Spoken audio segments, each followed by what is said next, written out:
नमस्कार, मैं हूं अमित चौरसिया और आप देख रहे हैं वीआईपी न्यूज़। वीआईपी न्यूज़ में इस समय हमारे अतिथि जो हैं वो आए हुए हैं और जिस तरीके से इस समय मिशन 2023 की तैयारी में हर पार्टी जुटी हुई है। छत्तीसगढ़ में इस समय चुनावी रण तैयार है और तैयार है भाजपा भी।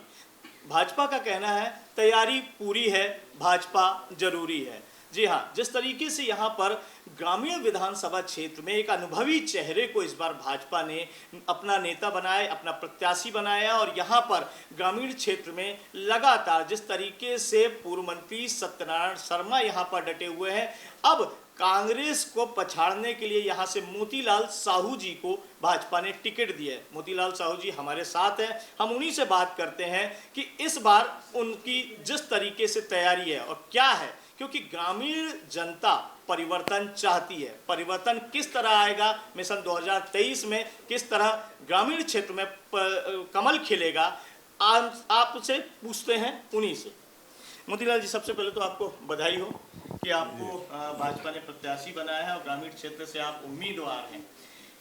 क्या होंगी प्राथमिकताएं यदि ग्रामीण क्षेत्र में आप घर घर जा रहे हैं, लोगों से अपने बात कर रहे हैं चुनाव प्रचार की, तो ऐसे में आपकी क्या रणनीति होगी?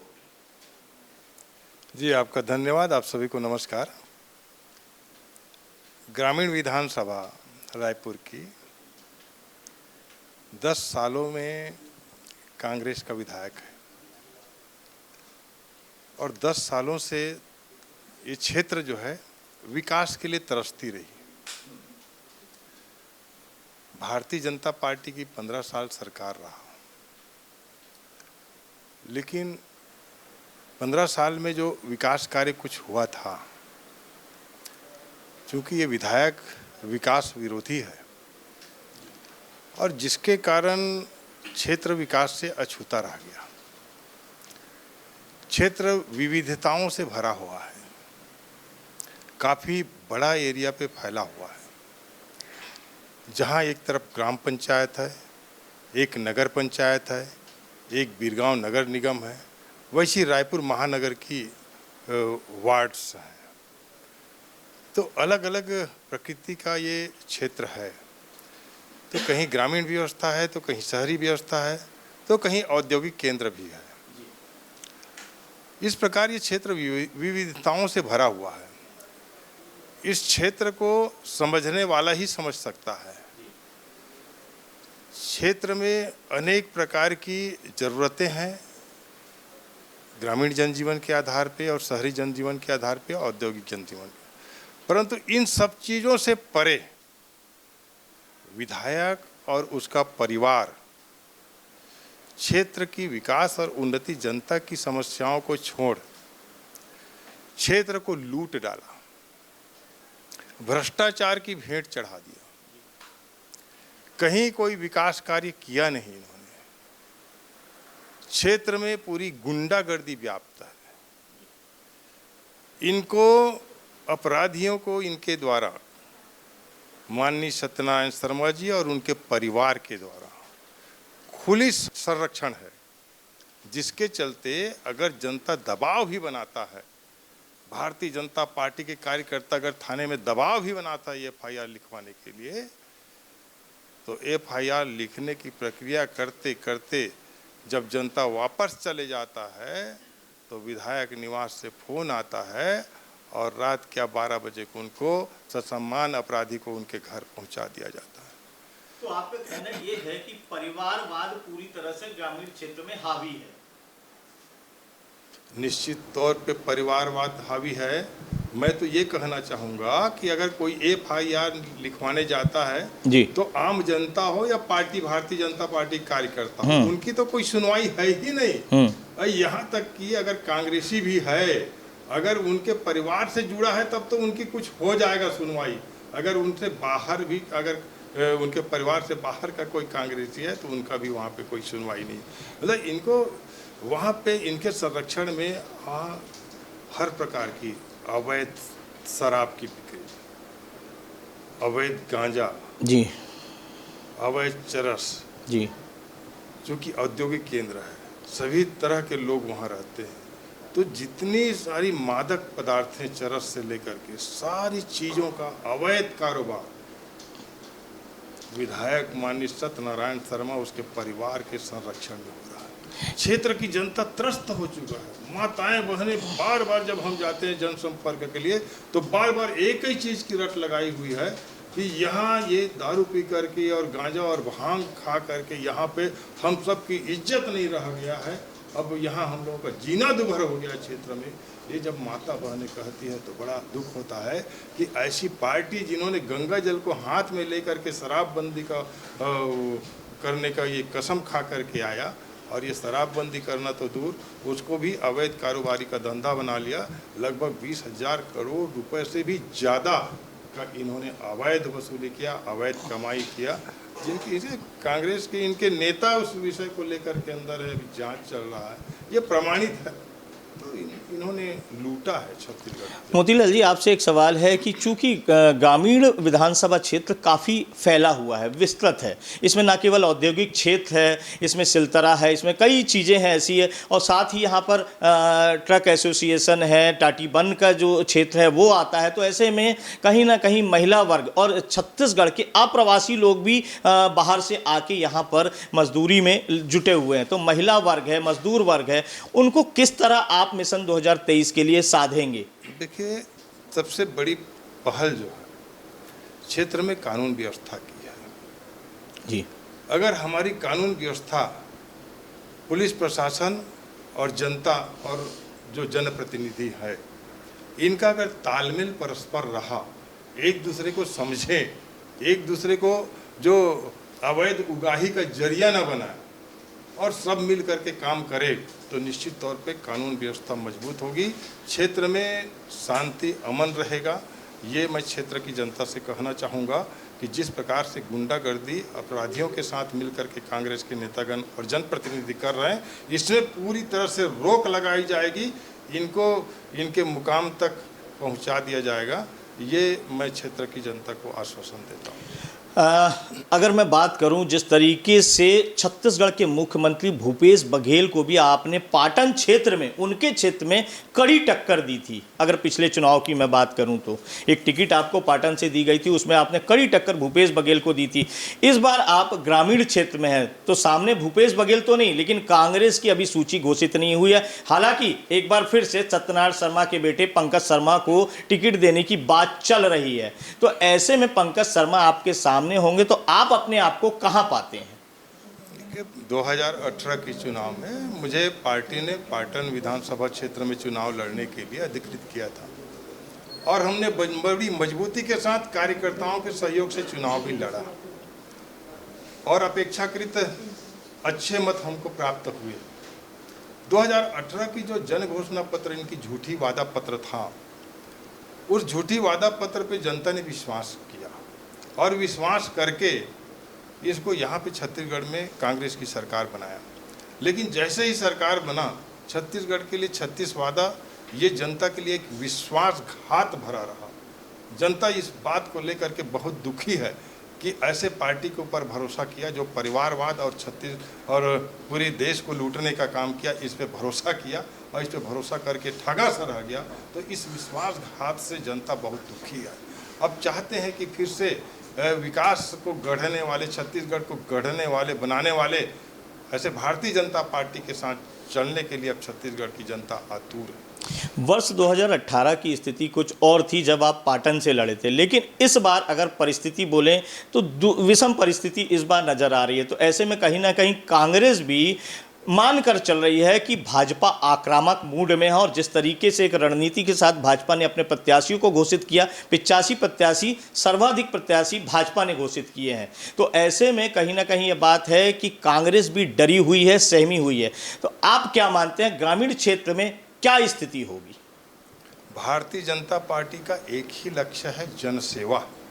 चाहे उसके लिए हमको जो जन विरोधी ताकत है उसके लिए हमको फोर्स के साथ लड़ना भी पड़ा, तो भारतीय जनता पार्टी के कार्यकर्ता और नेता उसके लिए तैयार बैठे हैं। रहा सवाल इनकी जो 5 साल की जो काली करतूतें हैं, यही करतूतें के कारण ये अभी किसी प्रकार की अपनी प्रत्याशियों की घोषणा भी नहीं कर पा रहे हैं, क्योंकि इनको जो प्रत्याशी भारतीय जनता पार्टी ने पूरे लगभग 85 विधानसभा में कर चुके हैं, तो इनको अपनी प्रत्याशी चयन करने में बहुत दिक्कतें जा रही हैं। इनको लग रहा है कि उनके टक्कर में जो प्रत्याशी भारतीय जनता पार्टी ने दिया है, इनको अपने कांग्रेस पार्टी में प्रत्याशी नहीं मिल पा रहा है, क्योंकि इन्होंने कुछ किया भी नहीं है। कुछ अब झूठी वादा एक बार चलता है, बार बार नहीं चलता है।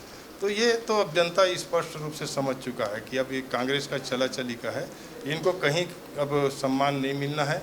जन आक्रोश पूरा कांग्रेस के प्रति है, वहीं जन समर्थन भारतीय जनता पार्टी के साथ है। वर्ष 2008 की बात करें तो वर्ष 2008 में साहू समाज के नंदे साहू जी को वोट दिया गया था और उन्होंने कांग्रेस के बब्बर शेर यानी कि सत्यनारायण शर्मा को हराया था। उस समय उन्होंने बाप को हराया था, अब आपके सामने बेटा उतर रहा है। तो क्या वह स्थिति आएगी, वो स्वर्णिम युग देखने मिलेगा मिशन 2023 में? देखिए, नंद कुमार साहू जी बहुत सरल स्वभाव के हैं और स्वच्छ छवि के व्यक्तित्व हैं, और पहली बार उसके व्यक्तित्व को स्वीकार करते हुए क्षेत्र की जनता ने आशीर्वाद भी दिया। लेकिन दूसरी बार जब उनका जो मुकाबला उनके साथ हुआ तो पूरी छल कपट से लैस हो करके जी सारे जितनी गलत तरीके से जो चुनाव लड़ना चाहिए सारे तरीकों को अख्तियार किया कांग्रेस के जो विधायक हैं वो, और गुंडागर्दी करके मैं तो कहूँगा कि बूथ कैप्चरिंग भी किया इन्होंने। वहाँ पे लड़ाई झगड़ा करवाया बूथ पे, और अपने बलात् कांग्रेसियों को और दूसरे क्षेत्रों से ला करके उन्होंने मत करवाया, तो वो बहुत कम मतों से वो जीत पाया था। नहीं तो उनका तो वो क्षेत्र पे पदार्पण ही नहीं हो पाता। तो उनको ये पैंतरे मालूम है। अभी भी बहुत सारे ऐसे वोटर हैं हमारे रायपुर ग्रामीण विधानसभा में जो उस क्षेत्र में नहीं रहते, परंतु बाहर से ला करके उनके नाम जुड़वाया गया है, और बार बार हम लोग प्रयास करते रहे कि उनको हम एक्सपोज करें और सामने लाएं ऐसा करके, पर इनकी सरकार है, इनकी दबाव है इनके ऊपर, अधिकारी कर्मचारियों के ऊपर। ये अभी तक तो अपने मकसद में कामयाब है। अभी भी रायपुर ग्रामीण विधानसभा में काफ़ी पैमाने पे फर्जी मतदाताओं का नाम जुड़ा हुआ है। आप अभी चुनाव प्रचार लगातार कर रहे हैं, ग्रामीण क्षेत्र में घर घर जा रहे हैं, कॉलोनी में पहुंच रहे हैं, बस्तियों में पहुंच रहे हैं। क्या लग रहा है आपको, महिला मतदाता, पुरुष मतदाता, बुजुर्ग मतदाता और युवा मतदाता, क्योंकि ये मतदाता अब आपको कितना मतलब समर्थन देते नज़र आ रहे हैं?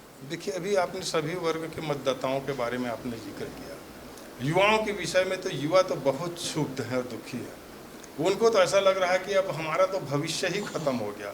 जब युवा किताब खोल करके बैठता है तो उनको लगता है कि पढ़े कि ना पढ़े, क्योंकि यहाँ तो जो नियुक्तियाँ हो रही है, जो परीक्षाएं हो रही, चाहे पीएससी का हो या व्यापम का हो, सारे जो नियुक्तियाँ जो है, तो ये इनके तो जो घोटालों के आधार पे हो रहा है, कमीशन के आधार पे हो रहा है, भर्तियाँ जो है, नियुक्तियाँ जो है, तो इससे युवा अब भ्रमित हो चुके हैं। उनका भविष्य जो है अंधकारमय दिख रहा है। बेरोजगारी भत्ता के नाम पे इन्होंने कुछ किया नहीं, रोजगार तो दिया नहीं, पीएससी का घोटाला कर दिया, और ऊपर से अभी जाति प्रमाण पत्र, फर्जी जाति प्रमाण पत्र बना करके अनुसूचित जाति और जनजाति के जो अधिकार था युवाओं का, बेरोजगार युवाओं का, उसको भी इन्होंने दूसरों को दे करके फर्जी जाति प्रमाण पत्र बना दे करके इनको नौकरी दिलवा दिया।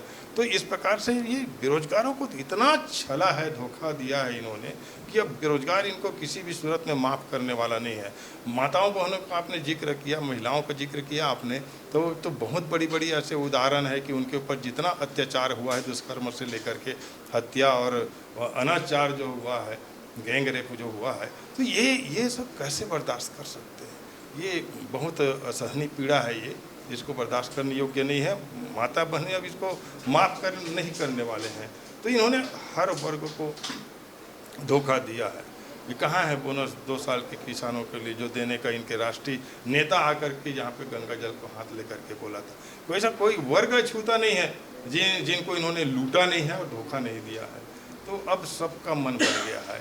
जब हम डोर टू डोर जनसंपर्क करने जा रहे हैं, निवेदन करने जा रहे हैं, तो वो खुद अपने आप अपनी पीड़ा को व्यक्त करते हैं। हम कुछ बोले इसके पहले जनता जो है बोलना शुरू कर देता है कि आप लोग आगे क्यों नहीं आ रहे हैं, आप लोग अभी आए हैं, आपको पहले आना चाहिए, हम तो इंतज़ार कर रहे थे आप लोगों का। जब ये शब्द सुनाई पड़ता है तो ऐसा लगता है कि वास्तव में कितना लूटा गया है। एक भावनाओं से देखते हैं हम तो बड़ा आश्चर्य होता है कि ये जनता कितना पीड़ित और दुखी है।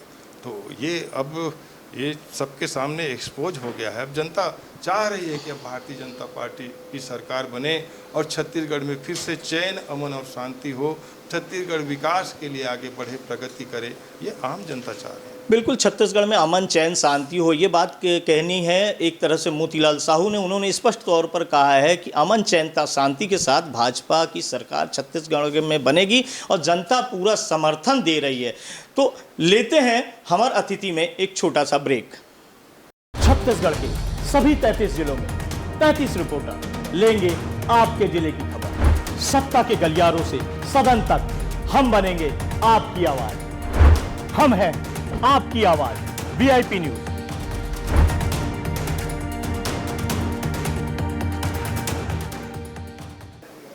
ब्रेक के बाद पुनः आपका स्वागत है और एक बार फिर हम हमार अतिथि कार्यक्रम में है। वीआईपी न्यूज की विशेष पेशकश। हमार अतिथि में आज हमारे साथ है ग्रामीण विधानसभा से भाजपा के प्रत्याशी मोतीलाल साहू। मोतीलाल साहू जी से हम चर्चा कर रहे हैं, बेबाक चर्चा, जिस पर उन्होंने साफ कहा कि इस बार ग्रामीण की जनता परिवर्तन चाहती है। न केवल महिला मतदाता, युवा मतदाता, बुजुर्ग मतदाता, सभी लोग इस समय परिवर्तन चाहते हैं। तो ऐसे में जहां सत्ता में बैठी कांग्रेस 10 सालों से यहां पर राज करे, लेकिन विकास से कोसों दूर नजर आ रहा है ग्रामीण क्षेत्र। तो ग्रामीण क्षेत्र पर हम मोतीलाल जी से चर्चा कर रहे हैं। और इस बार जिस तरीके से पाटन 2018 में पाटन में इन्होंने भूपेश बघेल को कड़ी टक्कर दी थी और उसके बाद अब ग्रामीण क्षेत्र में इन्होंने पूरी तरीके से यहां पर ये सारी चीजें की है और सारी व्यवस्थाएं की है। तो यहां पर कहीं ना कहीं यह बात है कि अब मोतीलाल साहू ग्रामीण क्षेत्र में ताल ठोकते नजर आ रहे हैं। तो ग्रामीण क्षेत्र में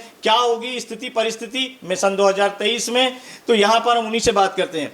मोतीलाल जी, जिस तरीके से अगर बात करें, चर्चा हो रही थी यहां पर अमन चैन शांति की, और इस बार अगर कमल खिलता है छत्तीसगढ़ में और कमल की पूर्ण बहुमत की सरकार बनती है, तो कहीं ना कहीं ये बात आएगी कि छत्तीसगढ़ में एक बार फिर 15 वर्षीय वह स्वर्णिम युग आएगा जो रमन सरकार का कहा जाता था और यहाँ पर हर जगह अमन चैन शांति होगी। लेकिन अगर बात करें जिस तरीके से कांग्रेस 5 वर्ष में छत्तीसगढ़ में विकास के कोई भी कार्य नहीं कर पाई, तो हम अपने मैनिफेस्टो में ऐसी क्या चीज ला रहे हैं जिस तरीके से वहां पर वो लुभावने वादे करते नजर आ रहे हैं। जैसे झूठे वादे, पिछले बार उन्होंने 36 वादे किए थे जिसे पूरा नहीं किया, आपने बताया। तो इस बार जो वादे हमारे रहेंगे वो छत्तीसगढ़ में 3600 समर्थन मूल्य देने की बात करते हैं। हम क्या बात करेंगे? देखिए, झूठे वादा करना कांग्रेस का फितरत रहा है। लोगों के साथ धोखा देना ये उनकी परंपरा रही है। भारतीय जनता पार्टी इस बार जनता से जन घोषणा पत्र के लिए अपनी मन की बात को पूछ रहे हैं। और ये निर्णय जो हमारा चुनाव घोषणा पत्र समिति बना है, वो सब मिल करके आम जनता की मन की बात को अध्ययन करके जन विकास के लिए, छत्तीसगढ़ की समुचित विकास के लिए, विभिन्न वर्गों के लिए इस बार घोषणा पत्र भारतीय जनता पार्टी का होगा। यह निर्णय पार्टी का होगा। इसमें कोई मेरी व्यक्तिगत, मैं इसमें अपनी राय दे सकता हूँ, पर निर्णय जो घोषणा पत्र की पार्टी के द्वारा होगा। हमारा घोषणा पत्र समिति है। रहा सवाल इनकी कांग्रेस की नीति और रीति की, तो जनता अब उसको स्पष्ट समझ गया है कि ये कुछ भी घोषणा पत्र लाए, चाहे वो किसानों के लिए समर्थन मूल्य को लेकर के लाए या फिर युवाओं के लिए लाए या महिलाओं के लिए लाए, ये तो बहुत स्पष्ट है कि एक बार धोखा खा चुके हैं। अब ये जनता बार बार धोखा खाने वाली नहीं है। तो इनके कोई भी पत्र ले आइए, इनसे कोई फर्क पड़ना नहीं है। इस बार छत्तीसगढ़ में तो जनता का आशीर्वाद कमल पे ही रहेगा और कमल खिलेगा। बिल्कुल, जिस तरीके से आप कह रहे हैं कि छत्तीसगढ़ में जनता का आशीर्वाद कमल को रहेगा और कमल खिलेगा, लेकिन जिस तरीके से अगर बात करें ग्रामीण क्षेत्र की, क्योंकि ग्रामीण क्षेत्र के जो मतदाता हैं वो कहीं ना कहीं लोक लुभावन वादों पर आ जाते हैं। बात होती है बंदर बांट जिस तरीके से फ्री की चीज़ों की होती है, ऐन चुनाव के दिन यहाँ पर शराब से लेकर, साड़ी से लेकर, बिंदी से लेकर चूड़ी तक बंटती है। तो ऐसे आप किस तरह देखते हैं इन चीज़ों को? क्योंकि कहीं ना कहीं प्रधानमंत्री नरेंद्र मोदी कहते हैं कि रेवड़ी के माध्यम से वोटों को खरीदा नहीं जाना चाहिए। देखिए क्या है, छत्तीसगढ़ की जनता भोला जरूर है, तो एक बार उनको ठगा गया। अब ये बार बार इनकी रेवड़ी कहा जाए, इनकी प्रलोभन कहा जाए चुनाव में, चाहे शराब का प्रयोग करे या धन का प्रयोग करे। अब देखिए इनके द्वारा जो भ्रष्टाचार से लूटा हुआ ही धन है ना, जो अवैध रूप से जो कमाई किया है वही धन है। जनता भी अब समझने लग गई कि हमको ये 5 साल में एक बार ये खिलाएगा पिलाएगा, धन देगा और उसके बाद 5 साल तक लूटेगा। तो ये कांग्रेस की ये परंपरा और ये व्यवस्था जो है चली आ रही है। अब इस बार ये मिथक जो है यहाँ से ये खत्म हो जाएगा। तो चुनाव में अब ये प्रलोभन जो है काम नहीं करेगा। चुनाव में तब वही काम करेगा जो 15 साल भारतीय जनता पार्टी ने जो विकास कार्य किया था, उसको आज जनता, छत्तीसगढ़ की जनता याद कर रहा है कि वो भी कोई दिन था। और ये 5 साल में जो इनको छत्तीसगढ़ को लूटा है और विकास कार्यों को पीछे ढकेल दिया है, तो इसको भी याद कर रहे हैं। तो ये चाहते हैं कि अब फिर से विकास की पटरी पे गाड़ी दौड़े और छत्तीसगढ़ का विकास हो। मोतीलाल जी, आपसे अंतिम सवाल है, क्योंकि जिस तरीके से यहाँ पर ग्रामीण क्षेत्र में साहू फैक्टर बहुत ज़्यादा है, तो साहू फैक्टर यहाँ पर मतदाता के रूप में काम करता है। क्या लगता है आपको, क्योंकि आप भी साहू समाज से आते हैं, ऐसे में साहू समाज का समर्थन आपको कितना मिलेगा? और रही बात इसकी दीगर कि कहीं ना कहीं जो शर्मा परिवार है वो साहू समाज को किस हद तक प्रभावित करेगा? देखिए, जिस परिवार का आपने जिक्र किया विधायक का, इन्होंने भाई को भाई से लड़वाया है, समाज के लोगों को तोड़ करके भ्रम में डाल के बांट डाला है। इनका काम जो है यहाँ पे अव्यवस्था ही फैलाना है। इन्होंने, मैंने कहा कि ये शांति और सुख को तो ये पूरा ख़त्म ही कर दिया है। तो इनका काम जो है फूट डालो राज करो, जो हम कहावत में कह देते हैं ना, फूट डालो राज करो। तो यहाँ ग्रामीण विधानसभा में कांग्रेस के जनप्रतिनिधियों का यही जो है मंशा रहा है। पर ये कब तक चल सकता है? तो इन्होंने तो भाई से लड़ाया और समाज के लोगों को बांटा। तो अब ये चलने वाला नहीं है। छत्तीसगढ़ की सभी समाज के लोग एक दूसरे से रिश्ते नातों में बंधा हुआ है। एक दूसरे के जीवन में रोज़ व्यवहारिक तौर पे भेंट मुलाकात होता है, रोज़ एक दूसरे के मिलते हैं। ये हमारी संस्कृति रहा छत्तीसगढ़ का। ये बांटने वाले लोग जो हैं अब एक्सपोज हो रहे हैं, सामने खुल कर के आ रहे हैं। तो मैं साहू समाज से ज़रूर हूँ वो, लेकिन आम जनता, आम मतदाता, हमारे भारतीय जनता पार्टी कार्यकर्ता, भारतीय जनता पार्टी जब किसी को प्रत्याशी बनाता है तो प्रत्याशी के साथ साथ पूरी भारतीय जनता पार्टी के कार्यकर्ता चुनाव लड़ते हैं, एक व्यक्ति चुनाव नहीं लड़ता है। तो ये राष्ट्रवादी विचारधारा है और सबका साथ, सबका विकास और सब पे विश्वास भरोसा करके ही जो हम चुनाव लड़ते हैं। तो इस बार भारतीय जनता पार्टी के कार्यकर्ता एकजुट होकर के इस रायपुर ग्रामीण विधानसभा में व्याप्त गुंडागर्दी और अपराध को दूर करके यहाँ पे विकास की गति को लाएंगे, शांति अमन चैन लाएंगे।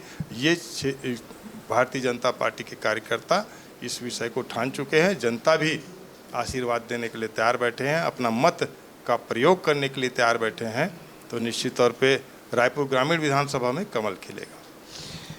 ये है मोतीलाल साहू, जो कि भाजपा से ग्रामीण के प्रत्याशी हैं। तो कहीं ना कहीं ग्रामीण में इस बार उन्हें पूरा भरोसा है कि यहाँ पर जनता परिवर्तन करेगी और एक बार कमल खिलेगा। तो एक तरह से कह सकते हैं कि इन्होंने सीधे आरोप लगाया कि कांग्रेस फूट डालो और राज करो की नीति पर चलती है। यहाँ पर जिस तरीके से फूट डालकर यहाँ पर शर्मा परिवार अब तक चलता रहा है, इस बार वह राज खत्म होगा। और मोतीलाल साहू जी का कहना है कि यहाँ पर स्वेच्छा से कमल खिलेगा। कमल यानी सबके साथ, सबका विकास और सबका विश्वास, उसके साथ यहाँ पर कमल की सरकार बनेगी। मोतीलाल साहू का चुनाव कार्यक्रम, चुनाव दौरा लगातार जारी है। वह हर तरह से लोगों के पास पहुंच रहे हैं, लोगों को रिझा रहे हैं, लोगों को कमल पर अपनी मुहर लगाने के लिए बोल रहे हैं। तो ऐसे में उनको पूरा विश्वास है कि छत्तीसगढ़ की ग्रामीण क्षेत्र में इस बार कमल खिलेगा।